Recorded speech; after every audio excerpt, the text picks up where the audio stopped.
இன்னைக்கு வைகோ அவர்கள் சிஎம் விஜய் அவர்களை சந்திக்கிறார் நேரில். இது ஒரு 2 கோப்புகள் வச்சுருந்தார் பெருசாக பையில். அதை கொடுத்தாரு. ஓகே, அதெல்லாம் ஸ்டெர்லைட் விவகாரம், அதில் அனுமதி கொடுத்துடாதீங்க, பெரிய பிரச்சனை ஆகிடுன்ற மாதிரிலாம் பேசினதெல்லாம் சொன்னாங்க. அதையும் தாண்டி இது அரசியல் காரணம் இருக்குமான்னு கேட்டிங்கன்னா கண்டிப்பாக இருக்குன்ற மாதிரி தான் இருக்குது.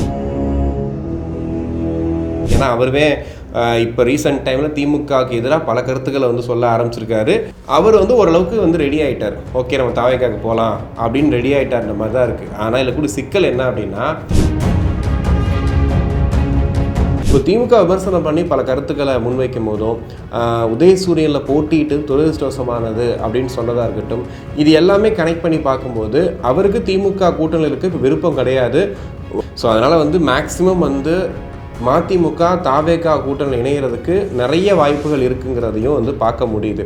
இருந்தாலும் மதிமுக இருக்கக்கூடிய நிலைமைக்கு இப்போ அவங்க தாவேகா கூட சேர்றது தான் சரியாக இருக்கும் அப்படின்னு மதிமுக தொண்டர்களும் தொடர்ந்து பதிவுகளை போட்டுட்டு வராங்க. அதுவும் வைகோ விஜய் அவர்கள் சந்திப்பு அப்படிங்கிறது கிட்டத்தட்ட ஒரு முக்கியமான அரசு சந்திப்பாக தான் பார்க்கப்படுது. அவங்க கோரிக்கைகள் வச்சோம் அப்படின்ற மாதிரிலாம் சொன்னாலுமே அப்போது இங்கே இருதுருவம் அப்படிங்கிறது மாறுதா அப்படின்ற ஒரு கேள்வி இருக்குது. அதாவது தாவேகா வெர்சஸ் திமுக இந்த ஒரு போட்டி தான் வரப்போகுது. அதிமுக அந்த கேமில் இல்லாமல் போக போகுதோ அப்படிங்கிற ஒரு அச்சம்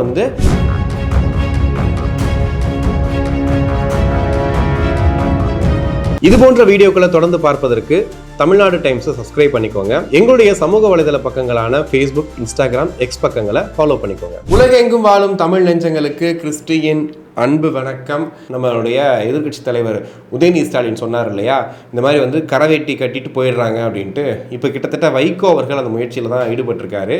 இப்போ ரீசெண்டாக துரை வைகோ அவர்கள் பேசும்போது கூட சொல்லியிருந்தார், எங்களால் தாவேக்காக ஆதரவு தெரிவிக்க முடியல, வருத்தமாக இருக்குது, சங்கட்டமாக இருக்குது. ஏன்னா நாங்கள் உதயசூரியன் சின்னத்தில் நின்று எம்எல்ஏ ஆகிட்டோம் அப்படின்ற ஒரு இதை சொல்லியிருந்தார். அதுக்கப்புறம் விஜய் அவர்கள் டேரெக்டாக வைகோ அவர்கள் வீட்டுக்கு போனதெல்லாம் பார்த்தோம்.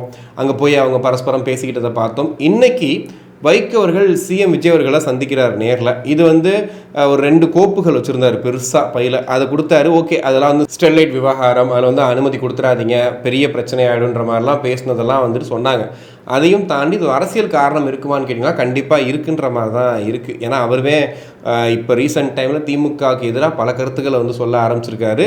அதுலேயும் குறிப்பாக பார்த்திங்கன்னா இப்போ மாதிரி கட்சி தாவிட்டு இருக்காங்களே, அதிமுகலேருந்து நீ தாவேக்காக்கு வந்துட்டு இருக்காங்களே அப்படின்னு கேட்கும்போதுக்குள்ள அவர் சொல்கிறார், ஏங்க முன்னாள் அமைச்சர் அனிதா ராதாகிருஷ்ணன் வரலையா திமுகவுக்கு, அது மட்டும் எப்படிங்க நீங்கள் ஏற்றுக்கிட்டீங்க, அப்போல்லாம் அமைதியாக இருந்தீங்க, இப்போ மட்டும் ஏன் பேசுகிறீங்க அப்படிங்கிற மாதிரி அவரே ப்ரெஸ் மீட்டில் பேசுகிறதெல்லாம் பார்க்குறோம். அப்போது அவர் ஓரளவுக்கு ரெடி ஆகிட்டார். ஓகே, நம்ம தாவேக்காக்கு போகலாம் அப்படின்னு ரெடி ஆகிட்டார்ன்ற மாதிரி தான் இருக்குது. ஆனால் இதில் கூட சிக்கல் என்ன அப்படின்னா, அவங்க எல்லாருமே உதயசூரியன் சின்னத்தில் நின்று ஜெயிச்ச எம்எல்ஏஸ் வச்சுருக்காங்க.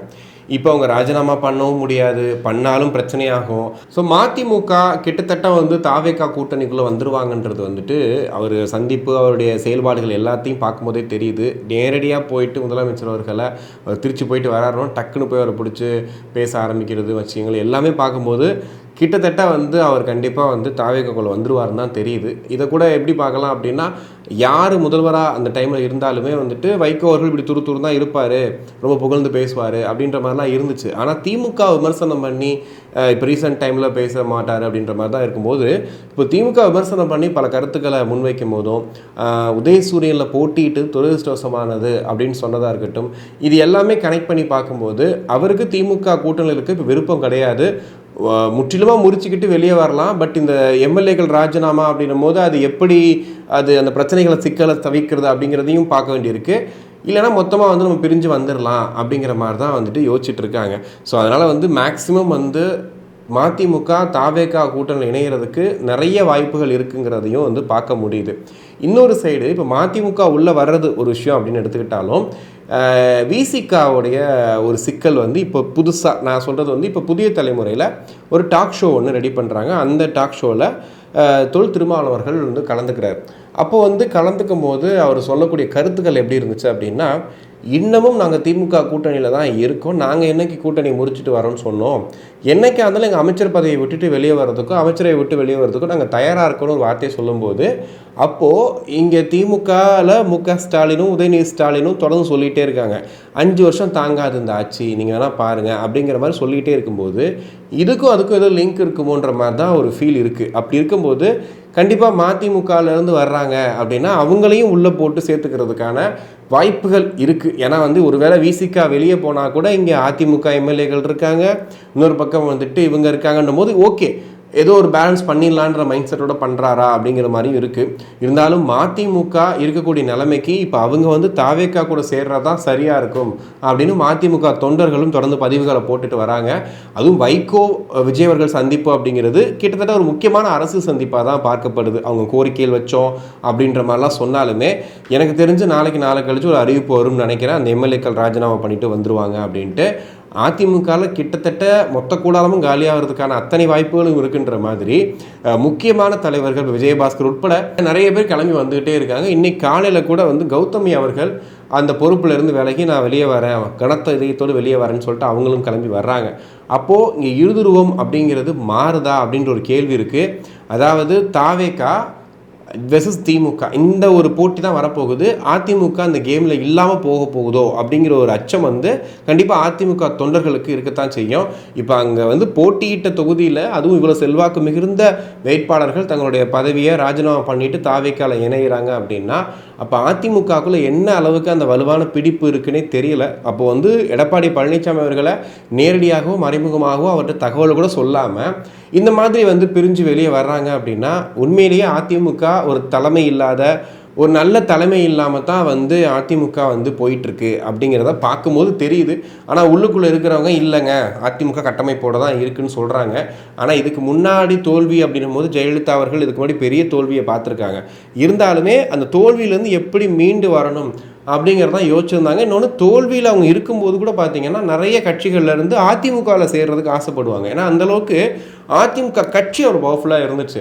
பட் இப்போ வந்து அதிமுக என்ன நிலைமையில் இருக்குது அப்படிங்கிறதுக்கு எடுத்துக்காட்டாக பார்த்தீங்கன்னா இந்த வர்றாங்க பாருங்கள் உருவிக்கிட்டு, எதுவுமே இல்லை எதுவுமே வேணாம் பார்த்துக்கலாம் அப்படின்னு சொல்லி வர்றாங்க இல்லையா.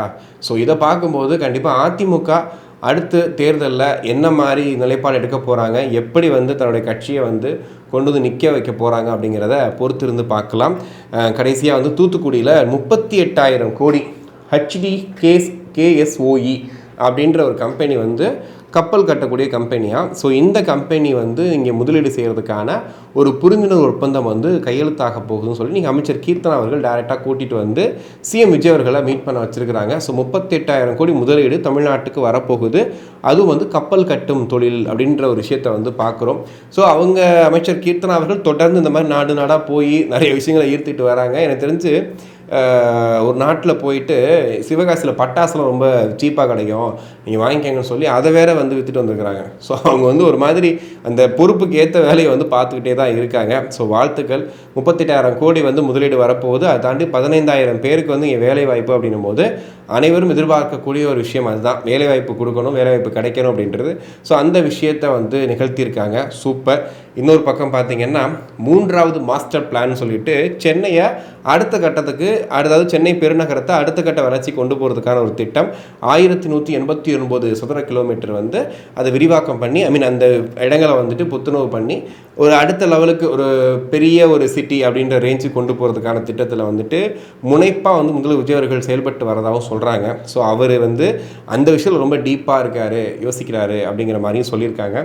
ஸோ பொறுத்திருந்து பார்ப்போம். ஹோப்ஃபுல்லி இதெல்லாம் நல்லது நடக்கும் அப்படின்ற ஒரு எதிர்பார்ப்போட நாளைக்கு இன்னொரு வீடியோவில் சந்திப்போம். இந்த வீடியோ பற்றின கருத்துக்களை நீங்கள் கமெண்ட் செக்ஷனில் தெரியப்படுத்தலாம். இப்போ வந்து வைகோர்கள் எடுத்திருக்க முடிவு சரியான முடிவா, அது வந்து கரெக்டாக இருக்குமா அப்படிங்கிறதும், அதிமுக நிலைமை ஏன் இப்படி போச்சு, விசிக ஒருவேளை வெளியே போனாலும் அது வந்து தாவேக்கா அரசுக்கு ஒரு பெரிய பிரச்சனை இல்லாமல் இருக்கிறதுக்காக தான் இந்த விஷயங்கள்லாம் பண்ணுறாங்கன்றதையும் நீங்கள் எப்படி பார்க்குறீங்க அப்படிங்கிறத கீழே கமெண்ட்ஸாக சொல்லுங்கள். நன்றி.